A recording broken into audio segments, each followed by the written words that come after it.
theory I'm going to present to you today may cause some to call me a nut job, a crackhead, a complete wacko.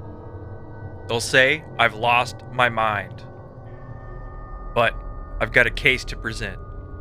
Call me a man with a mission. Today, we're diving in deep. Put your tinfoil hats on with me and prepare to explore the secret origins of the Blundergat.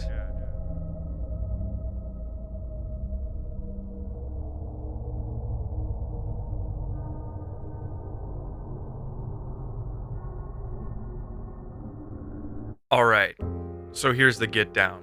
I'm sure every single one of you is familiar with the FPS series Call of Duty, and I hope you're additionally aware of the widely popular game mode that started in 2008 in the game World at War called Nazi Zombies.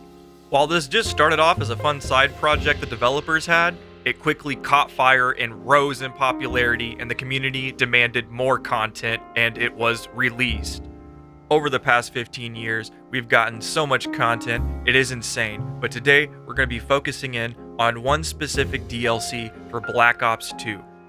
Now, this was the third DLC to come out for Black Ops 2, and within the contents of this DLC is what's widely considered to be one of the most perfect zombie maps to ever be released.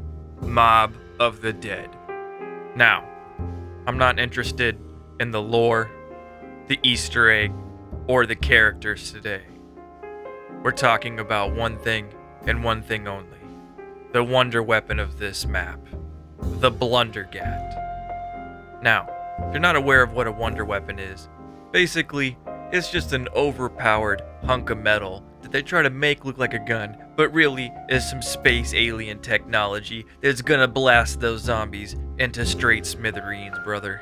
Over the years, we've had the pleasure of many fine wonder weapons. We're talking ray guns, automatic ray guns that shoot black holes, a bug zapper as a gun that turns people into Men in Black agents. Well, enough dilly-dally. I believe that the Blundergat, one of the most iconic wonder weapons in Call of Duty Zombies history, is linked with a set of horror movies that came out in the early 70s, the 80s, and the 90s. The series Phantasm.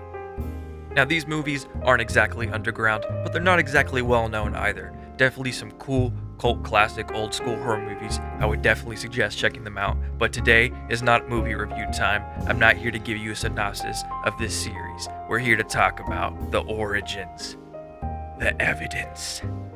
Let's get into the madness. Now, when you Google Blundergat, the first search result is from the Call of Duty wiki. And in this wiki, they claim that the inspiration lies with Civil War era weaponry. A combination of the Gatling gun and the blunderbuss were put together to make this idea for this weapon. But I want you to take a look at the blunderbuss, the Gatling gun, and the Blundergat side by side. Do you really see that much similarity here?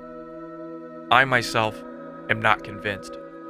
Even when you put the Blundergat side by side with other quad barrel shotguns you'll find on the internet, like say, the Winchester Liberator for example, you don't see really any visual similarity other than the fact that the shotgun has 4 barrels.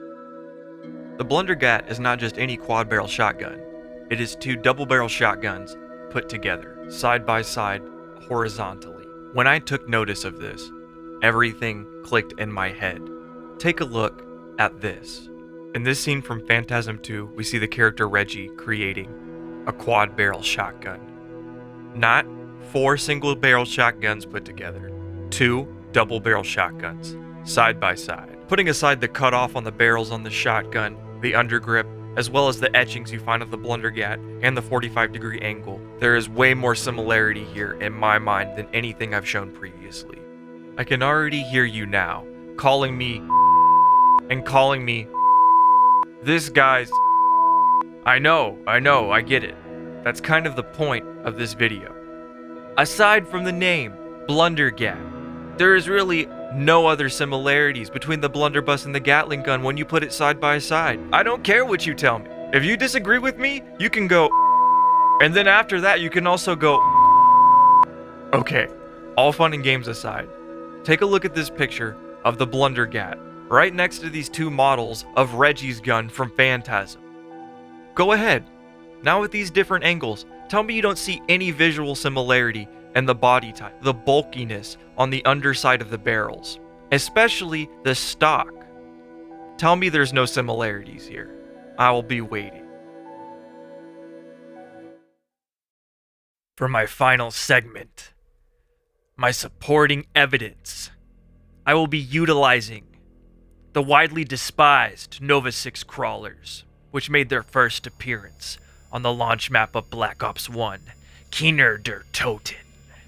These nasty little bastards are nothing to play around with, but more particularly, I want to take what they are stored in into mind. Take a look at these barrels. These are where the Nova 6 crawlers are made and stored. You can see them in there, just peeking away at you. I'll give you a second to look at these barrels, but I want you to notice they have viewing areas that are eye level for the creatures inside.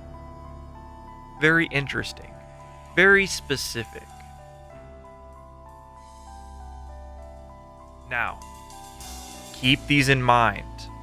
Keep these barrels in mind as I show you some barrels from Phantasm 1. This is one of the coolest scenes in the movie. Take a look at this! Viewing chambers. And take a guess what's inside? Creatures. Guess what they're doing in there? They're being made, created inside the barrels. While the creatures that are inside these barrels are not the same as the Nova 6 crawlers at all, it's a very interesting coincidence, no? These dwarves are actually slaves to the main antagonist of this series, the Tall Man. I won't spoil anything more in case you take interest in this movie and decide to watch for yourself.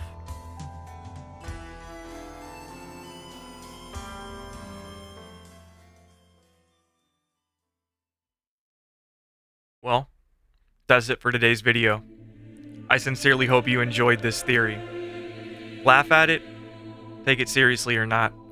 I do think there is something to this. I think the Phantasm movies did inspire these things in Call of Duty Zombies, but I can't exactly prove that now, can I? But hey, what do you think about what I showed you today? Tell me down in the comment section below. Make sure to drop a like on the video if you enjoyed, and don't forget to click that big red button and subscribe to the channel. It really helps me out a lot. Thanks so much for watching, and check out some of the other videos I got up on my channel. I think you'll find something to enjoy.